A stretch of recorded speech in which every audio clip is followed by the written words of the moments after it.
Welcome back to another Genius Days. Thank you for being here once again. Today we're talking about money hacks and productivity packs. And we are here from all different parts of the world right now, from the Netherlands. Ivan is in Texas right now, and I am here in Calcutta, India. And a little disclaimer before we begin, we're here to inform, educate, and entertain. Don't break any laws of the land, obviously. And take what we give you and apply it in some way today, if you can. So I just want to start out by saying that money is a very, very complicated thing for a lot of us because it has a lot of storylines. There's a lot of narratives in culture where it's telling you exactly what money is, right? We're watching certain shows that it's telling us what it is. There's a lot of conditioning when it comes down to this. So for me personally, being an empath, being someone who's more, let's say, spiritual, for me, hey there, Joe. For me personally, it's been about experiencing things and like trying to use money to get more memories in a sense. And ways to have much more adventure and freedom and investing in my own creativity and growth. So there are times when I feel like I should invest or get a nest egg when I retire, but I feel like that stuff is still very societally conditioned, right? I think that I don't want to feel lukewarm about my commitments towards what I want to spend money on, right? So it's really important for each of us to have a burning desire of why we want that money, and understanding that that's powerful in productivity as well. So having that desire to like, okay, I'm actually going to do this to help others, or I'm going to do this to expand myself to a new level where I actually become that different character that is much more wealthy or successful in quote unquote, right? So I think making money at this time where attention is the economy, you've got to be a little bit of an inner renegade.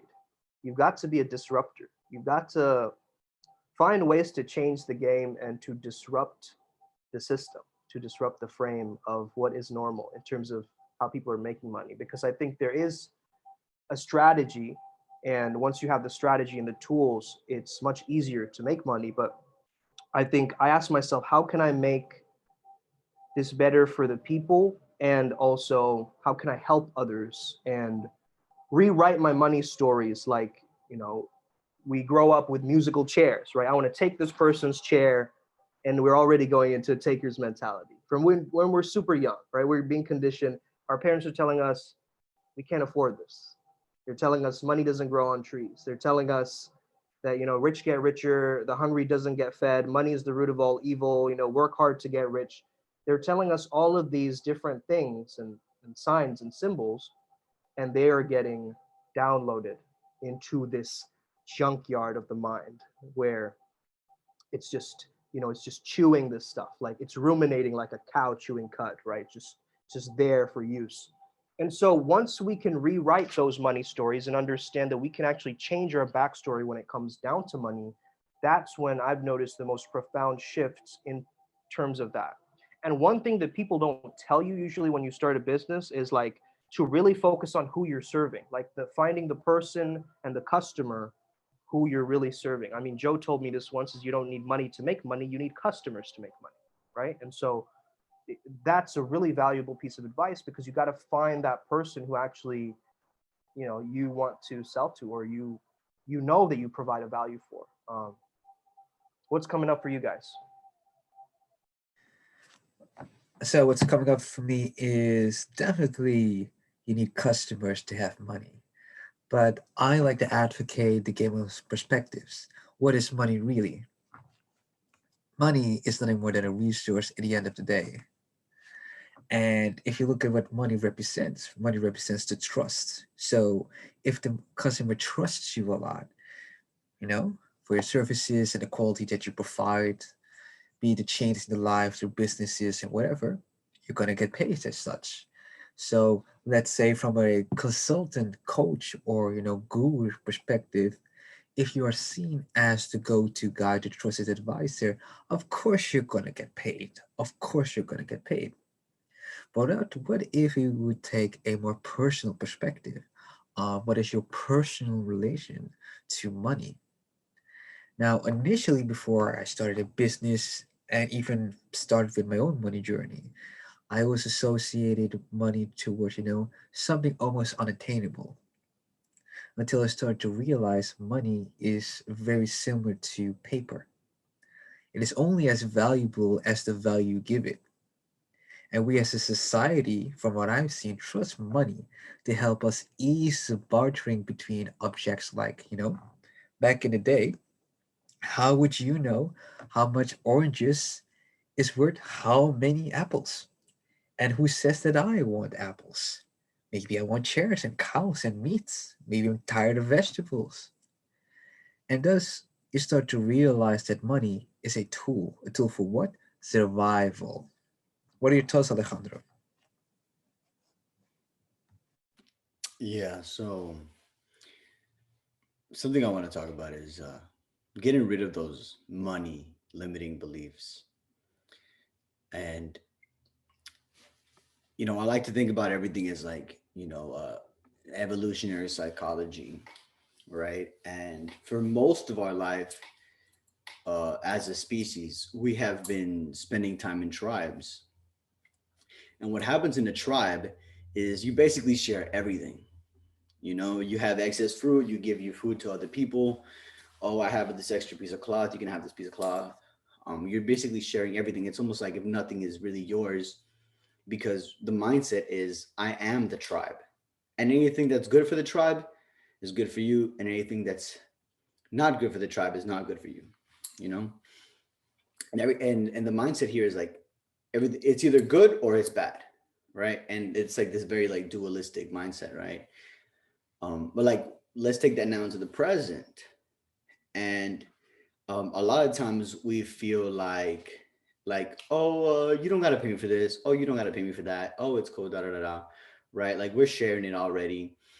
And in a way is this sort of like we're still sort of operating in from a place of I am the group, right? And that's the one thing I would say is in a way, like in a way you do have to individualize yourself a bit more, right? And the second thing that came up for me was as spiritual people, sometimes like we're like, oh, like it's like money is like from material things, and we want to be spiritual, we want to be love and light. All right, well, how about you go eat some love and light? Let me tell you, go tell me how tasty that love and light is. All right, it's tasteless. It's tasteless. All right, put some salt on it, man. So so what that's actually so. All right, let me bring myself again. Whenever you go after a goal, it's only for me. It's only really a worthy goal if it's good for God, if it's good for others, and it's good for me. It has to hit all of these three at the same time, right? But then if I'm not making money because I'm trying to be all spiritual, that's going to negatively affect me. And then if it negatively affects me, it's not good for it's not good for God anymore then, so I cannot serve God if I don't serve myself. Yeah. That's where it's at. Boom. Man, that is so powerful that you brought that up. Especially when you said about tribes, because I think that this goes very deep into, I guess, the collective psyche and the hive mind of how people think of money as like you got to work hard for money, and the collective just believes that it's just a natural belief, right? So we unconsciously start to just adopt these beliefs without even recognizing it and giving ourselves that room to breathe. So, as spiritual creators and manifestors, we've got to understand. I mean, isn't this what the secret and law of attraction, like all this stuff, is talking about? Combining spirituality with abundance. But it's like really being able to integrate both of those that's going to bring us to another level. I think me and Ryan were talking a little bit about this idea of how money is made from trees, and trees are our ancestors, right? They're here on the earth, and so we were trying to make this leap towards understanding that money is our ancestors, and they're a way in which it's a part of us. It's not separate from us. It is something that is already here, inherent on this earth, and it is energy. Joe says, when you were a child sitting around the dinner table, were all your family conversations around money supportive, uplifting, and empowering? Absolutely not. It's a great question. Yeah. And money, Coley says, money equals love, money equals tool, money equals influence. And yes, we need all of these to support and benefit our give, flow, show. And money is our ancestors. Yeah, absolutely. So, yeah, what do you think of this topic that's brought up, guys? Money being our ancestors, anything about tribe, anything about, these money beliefs or money stories? We Joe are wants to talk. Go ahead, Joe. we are tattooed in our cradles with the beliefs of our tribes. Okay. It's a big problem. We're born into a tribe, and from the day we're born, we get hit from our tribe about money beliefs. And if you grow up in a tribe with really disempowering money beliefs, guess how you're going to be? You're going to have some pretty disempowering money beliefs. I posted that, hey, when you were sitting up talking about money, where all the conversation supportive and loving and, like, oh, like, let's find out how to make money in a great way. No, it's like, we don't have enough money for that. We can't buy it. We're broke. We can't afford it.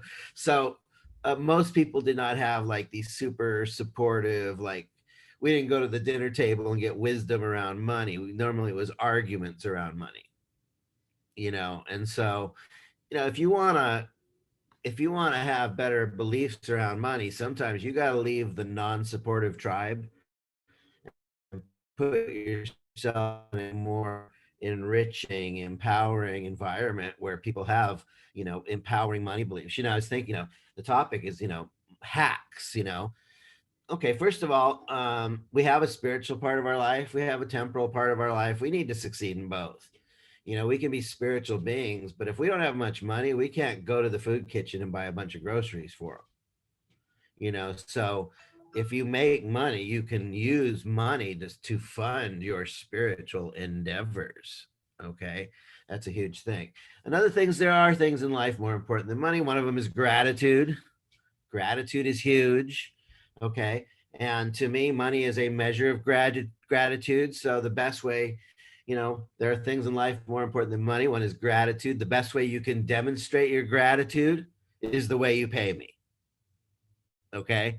So, if you don't want to pay me a lot, it means you don't. Okay.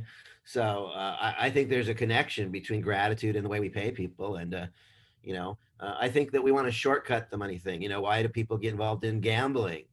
Because gambling taps into our desire to gain something for nothing. Why are people wanting to get into crypto? Because there's this desire, like, oh, I'll put nothing in and I'll get like tens of thousands of dollars on the other side. Well, that desire is going to burn a lot of people because there is a price for everything. But in terms of hacks, I would say one of the biggest hacks that I could give, I tell this story a lot, but I was in this landmark class, and it was called effectiveness.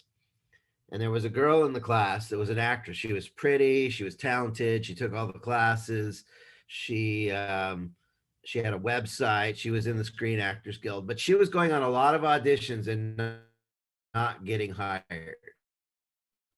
If you get hired, you make money. But she really tapped into that. There was like this underlying thing that she was going to the audition for the purpose of getting the gig, for the purpose of making money, to receive. And during this class, she invented a new possibility. So when she showed up to audition, she came to the audition with the new possibility of, I am here not to get the gig. I am here to be a massive contribution, a massive giver to the audition itself, to the director producer. I am here to be a massive contribution to the success of the project. And when she shifted that one thing energetically, this is one of the most powerful hacks. She got a TV commercial. She got another TV commercial. She got a Netflix gig, and she got another TV commercial in this 10-week seminar I was in with her. And I'm like, and so he who wishes to receive a lot must learn to give a lot. And if you give in tiny ways, you'll receive in tiny ways. But if you're the guy that or the gal that develops a reputation, whenever Alejandro shows up, he's a massive contribution to the people he serves. Whenever Sumedh shows up, he's a massive contribution to the people he serves. When Coley shows up, she's a massive contribution. When Ryan shows up, it's like Ryan gives in a massive way. Like when you develop that reputation, guess what? There's a giving and receiving. So if you give a lot, guess what? You're going to start invoking the law of reciprocity, and you will start receiving a lot. And I started adopting for myself. It's the way I show up for my clients on my coaching calls, my one-on-ones, my group. Guess what? People feel it. It's like, this guy ain't holding back. He's speaking the truth. He's the real deal. So that is the biggest money hack that I think a massive contribution to the people you serve. If you give a speech, give a powerful speech, the best speech you can. If you're teaching somebody in a group for free, show up as a massive contribution, as if those people all paid you $1 million. And when you show up different, the money will show up different. Facts.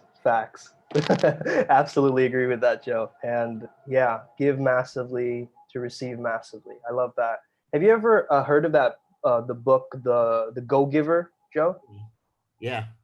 Yeah, that kind of epitomizes that mentality of like that giving nature, and that it just gives it out in these very simple laws. But yeah, it's a great one. Yeah, Jim Rohn had a lot of quotes around giving. Giving is better than receiving because giving starts the receiving process.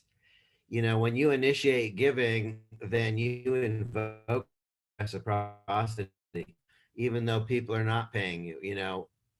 I show up to a Vince Calvin event. I give, I speak, I bring good stuff to the table. Guess what? Clients come out of the other side. So giving is better than receiving. Giving starts the receiving process. If you work on your gifts, they will make room for you. If you work on your gifts, you show up to the party. Some people show up to the party and they don't bring any food. Okay. But some people show up to the party, it's like whatever you bring, it's like, oh, okay, you brought something, like, the buffet table is open to you. So if you give a little bit, you'll receive a little bit. If you give a lot, people see that you show up and you're adding. Are you adding or are you subtracting? Are you the guy that shows up with nothing and expects to eat everyone else's food? Or do you show up with something nice to contribute to the potluck? And then when you bring a little something nice, you get to experience the cornucopia buffet. And so how are you showing up? Are you bringing gifts, or are you showing up just, when we show up giving, we invoke, and will everybody give back to you? No, a lot of people won't give back, and that's okay. Like, everybody's not my client. Everybody's not flowing in the giving and receiving in the. But if we want to receive a lot, we got to first learn to give a lot. And I think that's a scripture. There's a law of sowing and reaping. If you want to to reap a harvest in the fall, in the harvest time, you got to plant a lot of seeds.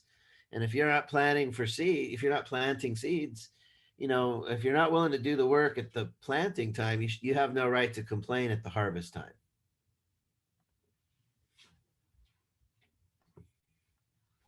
Absolutely.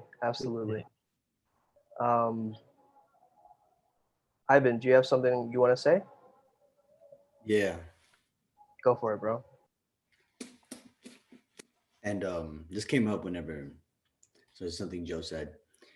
Um, and I think it's all about reframing, right? Whenever you just thinking, oh, how can I get the money? How can I get the money? That's very similar in game where when, let's say, a guy wants to meet a girl and he's like, how do I get the girl? How do I get the girl? Right?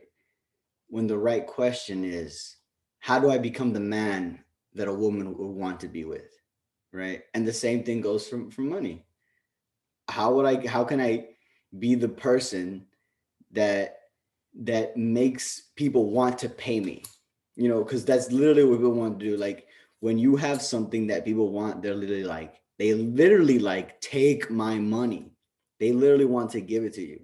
And it's kind of crazy to think, like, people are like, yeah, you take my money, but you've done the same thing. Like, when you saw something, you just had to have it. Doesn't matter what it was, you just had to have it in the moment. Doesn't matter how much it costs. You're like, I like it, I want it, boom. And then the other thing, when it comes to reframing, rewording, right? Everything's a belief, right? We're talking about money beliefs. Beliefs are limited by design. By design, they're limited. It's a belief. It's not a fact. It's a belief, right? So whatever your belief is, if it's not working for you, you can easily discard it, because in a way, it's just a half truth. It's not a full truth, right? So reshape it, right? And like, let's just say people will say, "Oh, that's expensive." They just heard the number. They heard the number and they're like, "That's expensive." Is it really? Is it really? It's just a number, right? You're just comparing it to other things, right? But is the value? Wouldn't it be more expensive if you don't take action now, right? That's actually going to cost you thousands of dollars, even more thousands of dollars that you could have made. It's going to cost you more, right? Um, and the other sentence that I wanted to reframe was, um, I can't remember. Maybe it'll come back to me later. Um, who wants to take the mic? Yeah, I've I'll been take it thinking first. about. Sumedh, go Well, go ahead. ahead. Okay, thanks, man. I've been thinking about this idea of, I think AZD brought this up, and this idea of out creating your problems, and money is value. So a lot of people, they start off in their great business, they're feeling great initially. They have this great feeling associated with starting something new, right? Novelty, excitement, unpredictability. But then over the years, it starts to fade away or fizzle away because they're not carrying that intention with them when they first started. So I think that a lot of people have got to learn to carry and embody that value in their business throughout the time that they're working on it, right? And not just forget about why they started in the first place. So, well, I want to ask a couple of you guys, why do you want to make money personally? That's a good point, Sumi. One of the things that I truly believe is money only has as much value as in the ways that you want to use it, invest it, make it grow. So one of the most important questions that I decided to ask myself recently was, why do I even want to be rich? I mean, for what purpose eventually? Is it because I want to have a rich life? I can have a rich life in multiple ways. I mean, money is just one aspect of the wealth quadrant. It can also be in health, it can also be in, the intrinsic value that I associate be with, being altruistic, helping a lot of people. And if you follow the principle of one of, the universal laws, he who knows where he's going will be given the opportunity to go there because the universe will make a way for you. So, one formula I'm working on is if you can accept where you are and be absolutely grateful for it, and you know where you're going and be very clear on that. Plus, you have that burning desire to go there and help anyone along their path. I truly believe that would be, let's say, quote unquote, in nature's code. Alejandro, what's your opinion on that? Or your insights on that?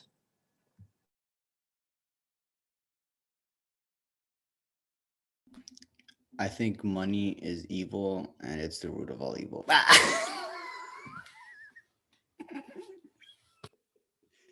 No, no, no. I mean, Great, then give it all to me. yeah, yeah. I think,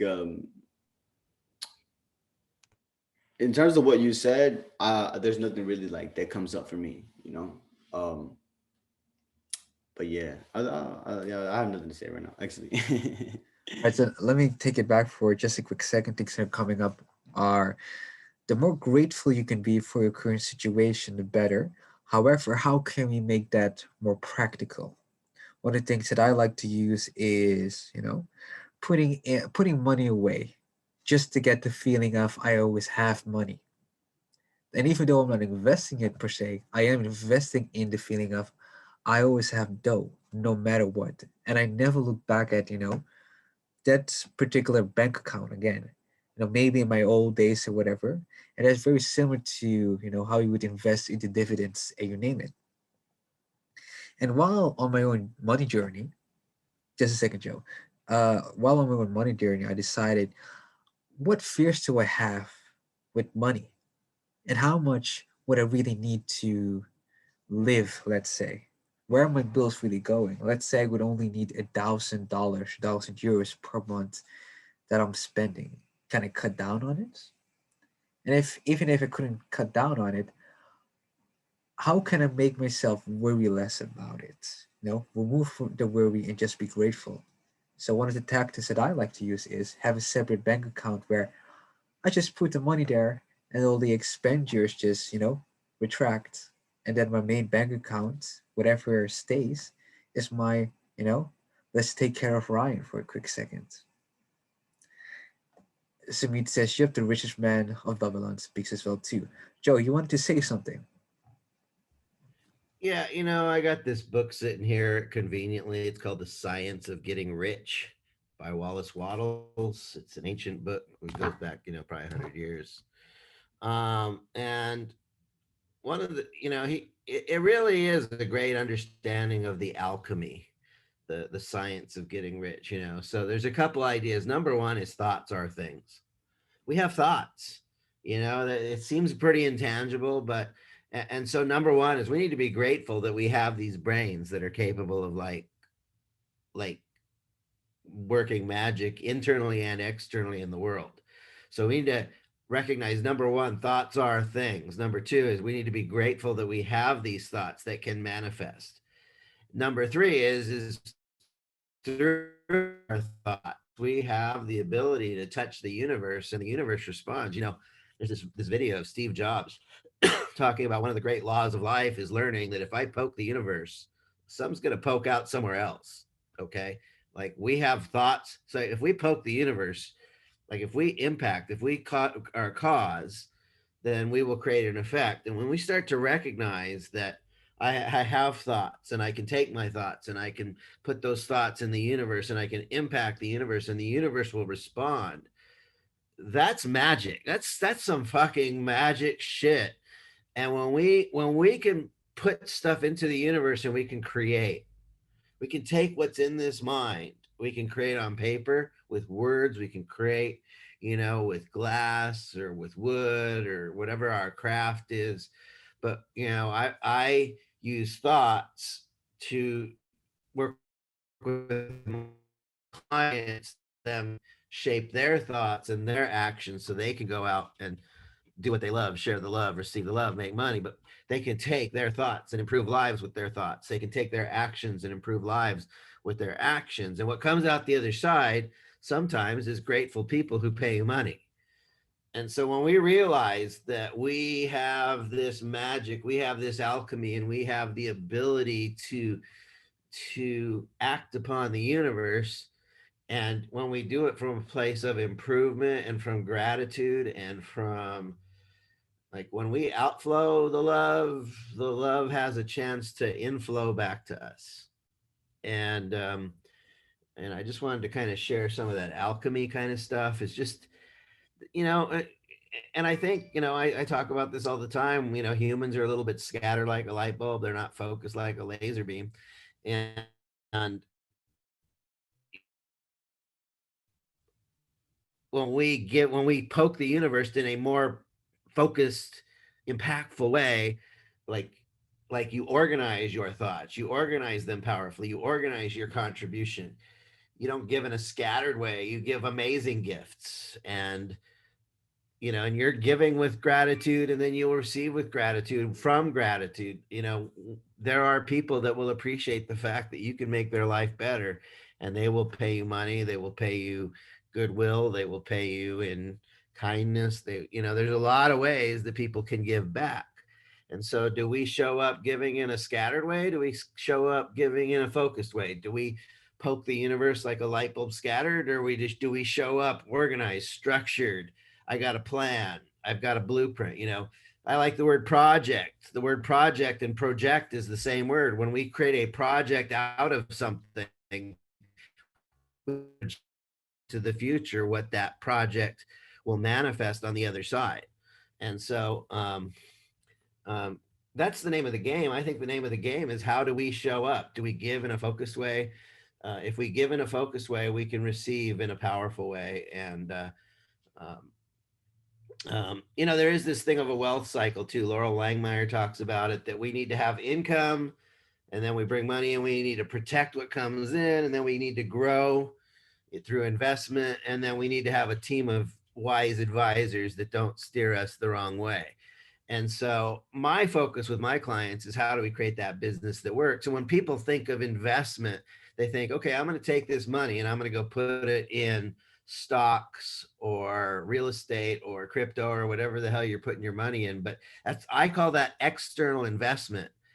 But the real opportunity where most people neglect is internal investment.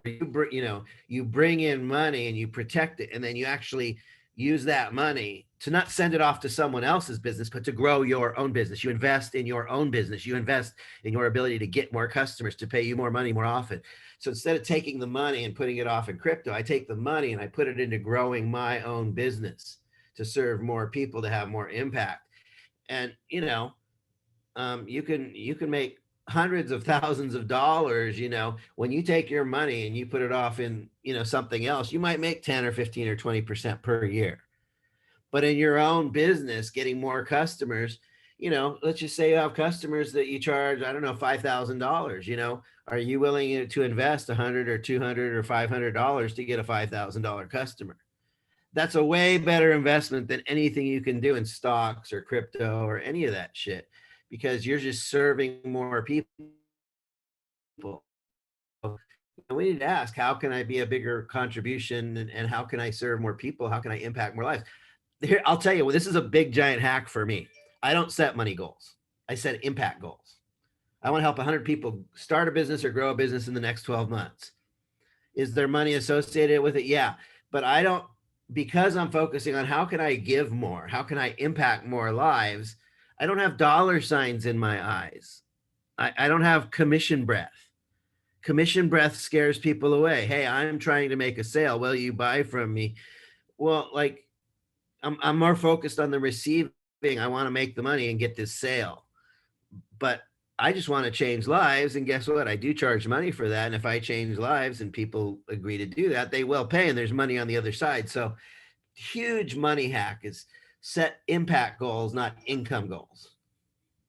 Yeah, that's huge. That's incredibly huge. Setting impact goals. And guys, if you want to take a quick break right now for 5 minutes, you can take a stretch break or something. And those of you who want to stay, do stay on. So I've been thinking about this idea of like growth being the consciousness of happiness, right? So when we're growing exponentially, there is this good feeling, right? Joe was talking about project, like having a passion project or something that you're working on will get you that feeling of that little rush of like, dopamine, serotonin, that's going to get you to just move forward in that way, like getting those little peaks, those little valleys, valleys and peaks. And I've started to understand about this ripple effect, and we can either throw boulders into the water or little pebbles, right? So what kind of an impact are you making? I think a lot of people are just limiting themselves in terms of the impact they can make. And so setting bigger impact goals per se, and thinking, reverse engineering it, right? Thinking from the perspective of the goal already being accomplished, and then working backwards from there. Starting with the end in mind, some people call it, right? That idea. And also, I had this idea recently. Ryan, I don't know if you want to chime in on this, but on my phone, when I receive payments, I'll have it as a notification. So I'll see the actual money that's coming in, and then I try and block out like other random little notifications that are like, yo, you've paid for this amount or whatever. I don't show those notifications, but I show the income and the money that's coming in rather than what's leaving. Obviously, this is a technique that I'm still fine tuning, but I wanted to hear your opinion on that, bro. I can attest to that. I like what you're doing, but here's the thing. What if you would, I don't know if you guys has been to the Netherlands, but you can pay with, let's say, a credit card or whatever, or some sort of very specific card to pay for, your public transportation, whatever. And one trick I decided to do was I don't care how much I pay, as long as I'm grateful for the journey because they did their job. So, as per what Joe just said, I'm grateful to receive the money. I'm grateful for their services. So, why not be grateful for just, hey, thank you for the ride. You've gotten me on time from A to B. And I'm not going to look at what the costs are.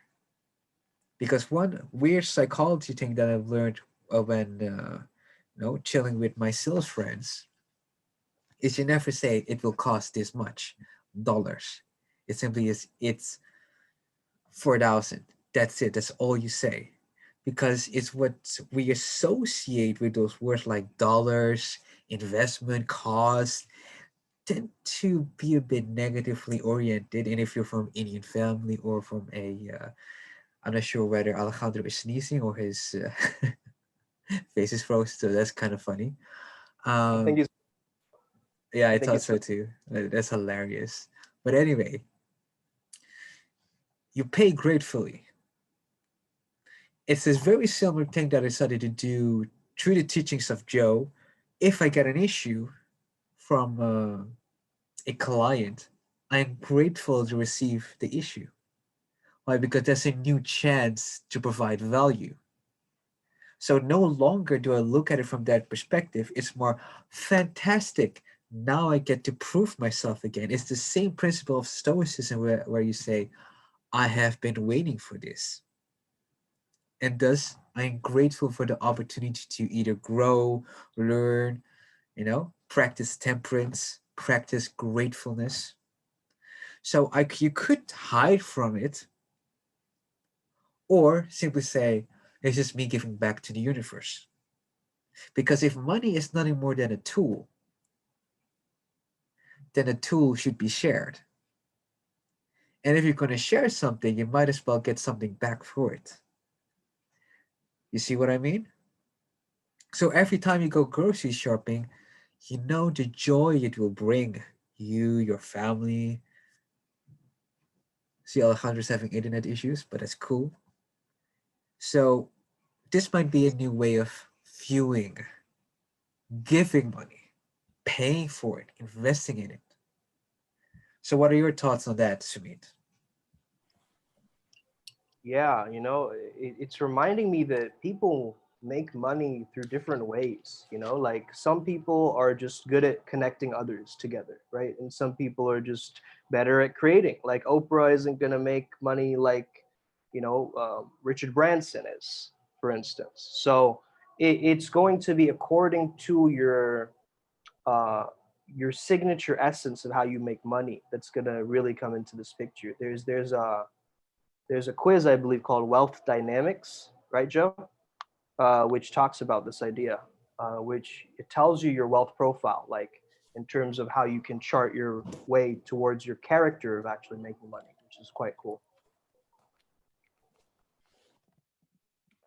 I won't say No, something. there's a lot of money to be made on the stripper pole. Um, you know, I say that for a reason. Okay. I had this is a true story, and I don't tell this one enough. But once upon a time, I had a roommate, and he really needed my business coaching. He had this bail bonds business, and he was struggling. I mean, and he's like, Joe, I don't have money for business coaching, right? But the same guy, he he lost his house because he loves spending money on lap dances, and he loves spending money on, when his TV broke in his bedroom, he got the biggest big screen he could possibly buy. And it's like, it's really interesting. So then it's like, here's the question. And I'm going to use my business coaching as the metaphor, but how can I get people to want more than they want lap dances? And it's actually a great question. There's lap dances is actually just straight up stupid spending, okay? But we do it because it's nice to have a girl grinding on you, it's highly emotional. And so if we really want to answer that question, how can people want to spend money on Ryan, more than getting lap dances? Or how can we get people to spend money on, how can we get people to want Alejandro service more than they want lap dances? Okay. um, and so the real key to that is, um, the reason people spend money on lap dances is because it's highly emotional. It's highly emotional. People don't spend money logically. They don't buy logically. They buy very emotionally. And so if you want people to spend money on you prolifically, like they spend money on lap dances, then the only way you're going to do that is in your conversation. You need to awaken the emotions. You got to juice up the emotions. You got to, like, if you don't do that, that's the answer. When so my sales process moves people through, smiley face, neutral face, sad face. I move people through an emotional journey. What do you want? What does success look like? Let's get you in those emotions first, and then let's sober you up. How are things now? They're not how you want them to be. There's a gap between how you are currently and how you want them to be. Okay, what are your roadblocks and obstacles? What are the roadblocks, obstacles? What's slowing you down, getting in the way, stopping you? That stuff's kind of a bummer. Everybody does something to sabotage their success. What do you do? And so that journey of smiley face, neutral face, sad face, it creates emotional tension. And that, my friends, is how you get people to desire services more than lap dances and money. Mm. That's fantastic. That's fantastic. Yeah, Ivan, go ahead, brother. I just want to say I'm available at the Golden Rose on 6 and 12 for lap dances. no, so we've mentioned a lot about gratitude, right? And obviously, like when you hear it, it seems important. But I want to say something that takes it a little bit to the next level, just to exemplify the importance of it. A lot of times we go after money because we're looking to feel safe, right? It's a bit backwards though, because if you feel safe, money will come to you. If you are looking for clients, right, and you're having a chat with them and you are needy, they will feel it. They will feel it 100% of the way, right? That's because you're not safe in them. You're looking for them to make you feel safe. And they're like, well, I thought I was looking for your help, but it looks almost like if you're looking for my help, like you just, you need me, right? And you know like let's just say you're already making money, right? What I've noticed is that a lot of times people become more insecure the more money they have, because there's more fear of loss. Like before, you didn't, there wasn't much to lose, but now there's a lot to lose. There's a whole lot to lose, and that creates a kind of fear. um and those people, like, doesn't matter how much they make, they're always going to feel poor, right? It's because they're not grateful, right? And that's the part that's missing in all of this. And literally in all of this, if you go to literally any coach, they'll, don't matter how much money you pay, they're gonna tell you gratitude. So you might as well learn it right here for free.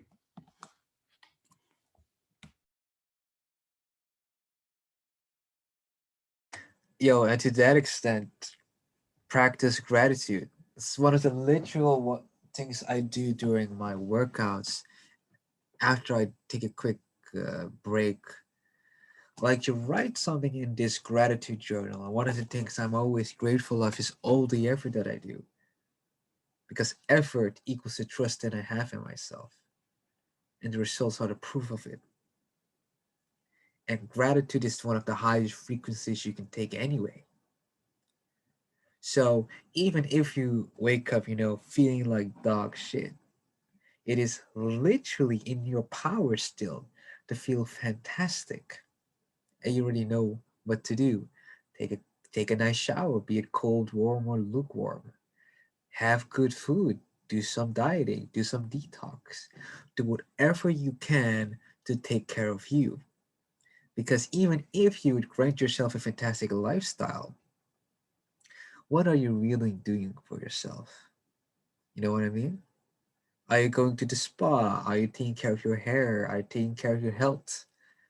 Are you getting those famous lap dances that Alejandro was talking about? Golden Rose. Golden Rose. Man, that's a really interesting question though. Like what kind of things are we actually spending our money on? Like it's like people spend money on things that give them a sense of fulfillment and fun. And so it's important to ask ourselves, like, what is it that is giving us that sense of fun or fulfillment, and really pinpointing them. Like after, let's say that you're trying to raise your value as a person. Let's say that you're raising your prices, for instance. There's going to be new responsibilities after that price change, and there's going to be, if it isn't possible at this moment, when will it be possible, right? So just asking ourselves the questions that will get us more clear on the specifics following this, um, what is required for us to step in and be like, I'm a massive contribution, I'm a massive value. And we can crumble up a piece, like a dollar, and it's still going to hold value. But we crumble ourselves up and we don't value ourselves anymore, right? But money has got the right answer in terms of like, it's still going to do its thing even when it's crumbled up.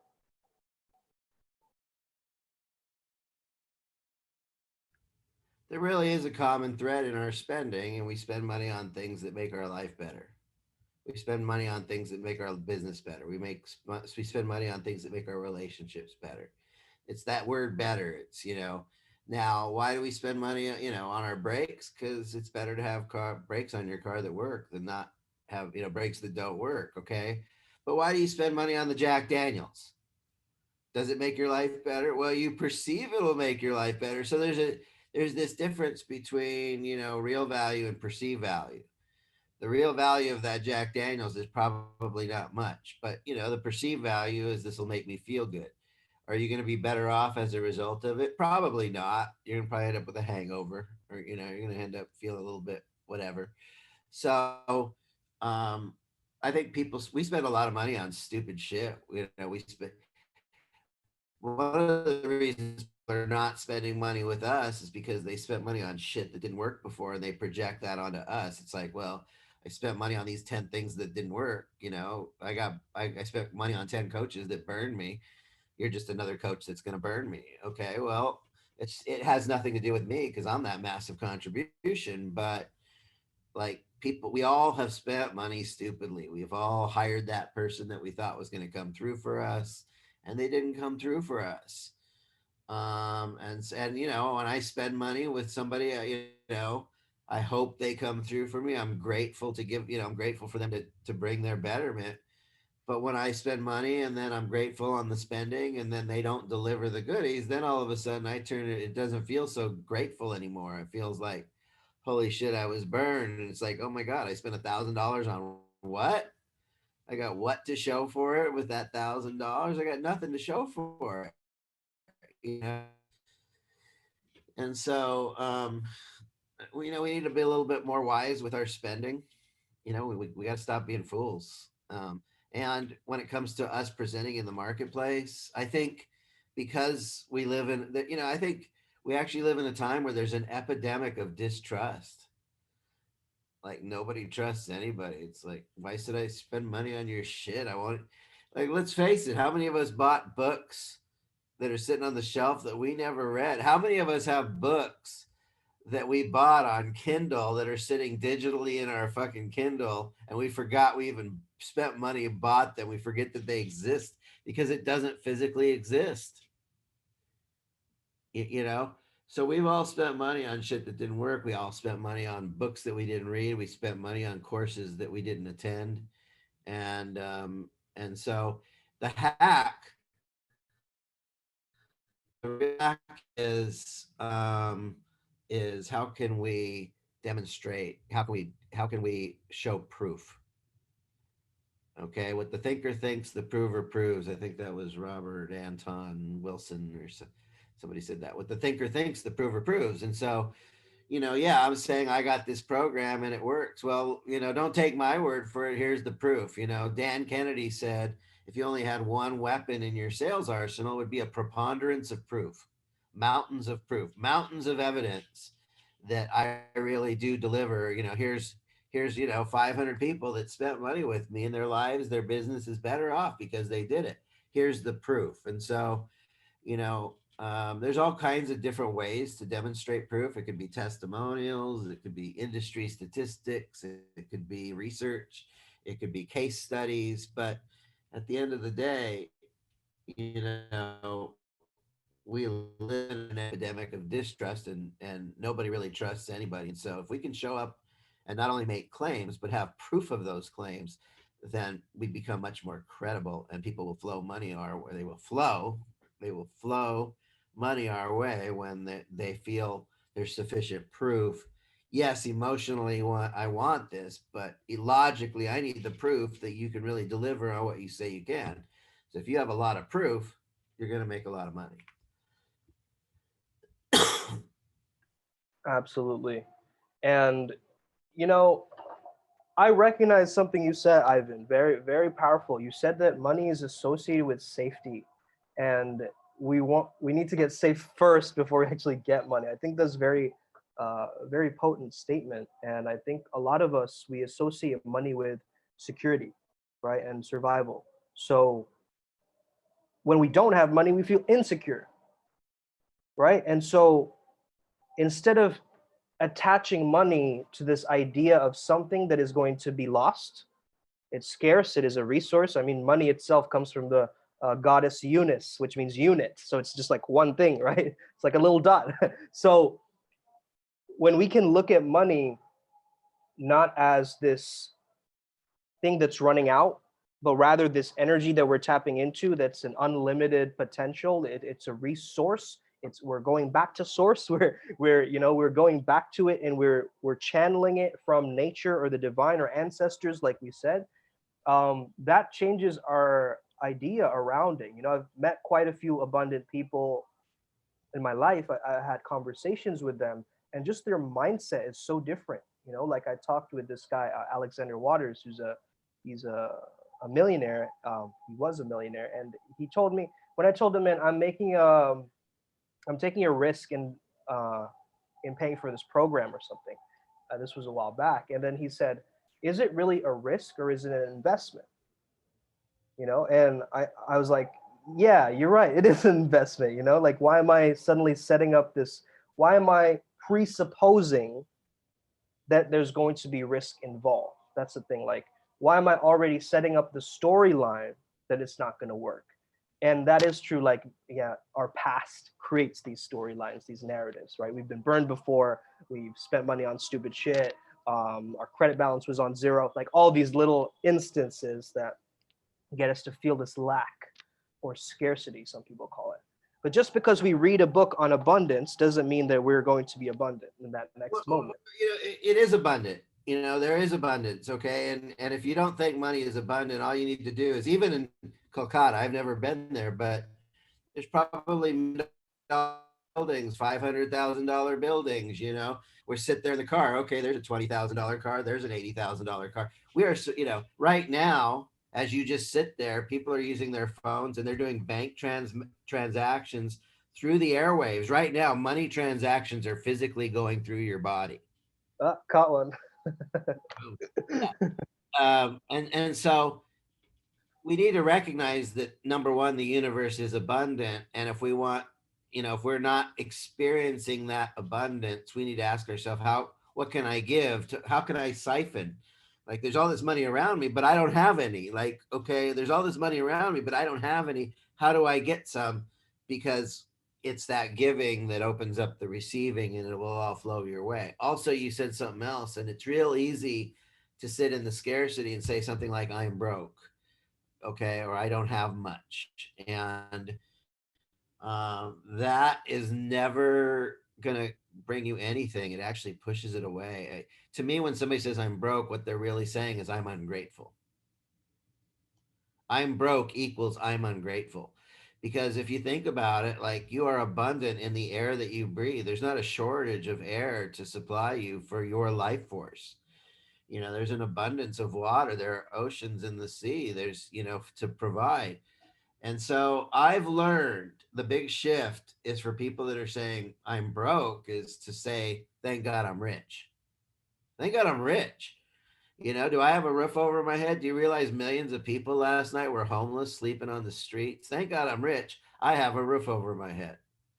Did you have 3 square meals in the last 24 hours? Yeah, thank God I'm rich, because a lot of people didn't even have like sufficient nutrition in the last 24 hours. Thank God I'm rich. And so, like, just having a lot of times you say I'm broke, and it's because we're comparing ourselves to someone else, and that's not healthy. So I would say, like, for anybody who's struggling in the money, the first mantra I would start at is, I'm grateful for what I got, and I appreciate more is on the way. you know Even if you only have 37 cents in your change drawer, I'm thankful for that 37 cents, and I'm grateful that it's not static, it's dynamic. I'm grateful for the 37 cents, and I recognize and I appreciate more is on the way. And so when we come from the gratitude of where my situation is, and gratitude for how my situation is evolving, the door of the money stays open.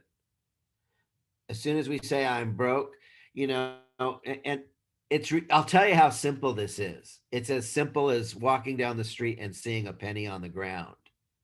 How do you treat that penny on the ground? Okay. If you say, oh, it's just a penny and I don't need it, you're not just saying no to that penny. You're basically telling the universe, I have enough already. I don't need more. And you won't get more because you're telling the universe, I don't need that penny. And so I've learned that when I find the penny on the ground, first of all, the penny says, in God we trust. So that penny is a gift from God. Okay. So when I see the penny, I celebrate, wow, God is sending me money. I am grateful for this penny, and more is on the way. I do That's a dance. And so energetically, appreciating and celebrating the penny will open the doors by saying, it's just a penny, I don't need it. You close the doors. And too many people are walking around, they don't appreciate the penny, so they don't get the millions. You'll never get the millions if you don't appreciate the penny. I love that mantra, Joe, of appreciating the money and then thank God I'm rich. Thank God I'm rich. I love that.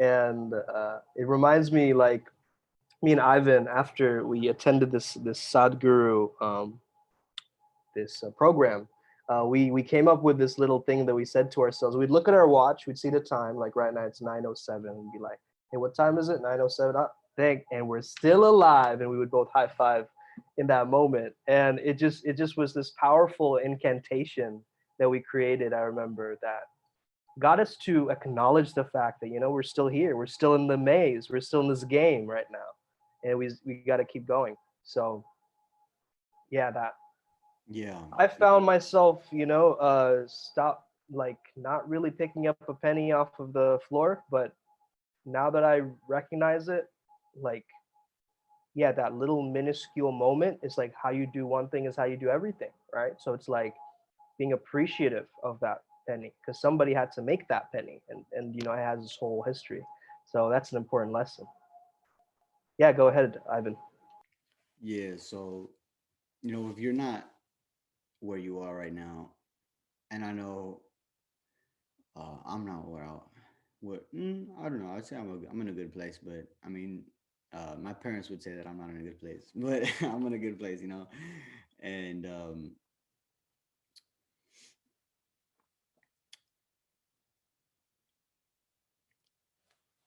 you have to ask yourself, am I really bringing the value? Am I really bringing the value? Like, you say you want these things, and okay, cool. You said you want to be a coach. Okay, cool. You said you want to be international. Okay, cool.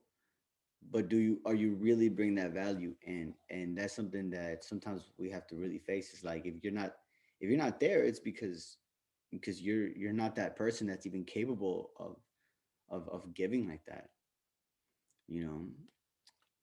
But one of the things that I actually do that is like a way of like holding on to my wealth is like, I got these silver coins right here. You know, flip it over this way.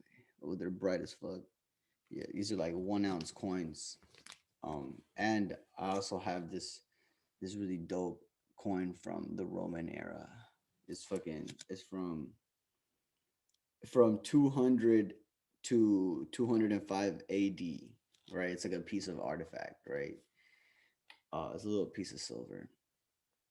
And and I don't know, that's just one of the ways that I like hold on to my wealth. I like doing that.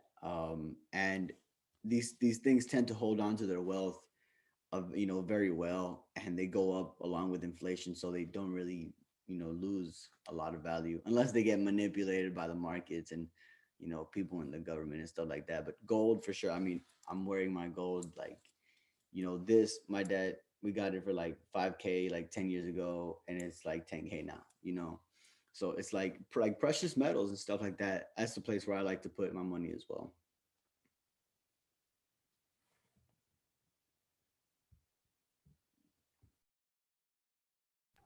That's awesome, brother. To put my money in the G string. We're coming back to this like stripper lap dance dynamic of like this theme. Yeah. Um, join our OnlyFans, guys.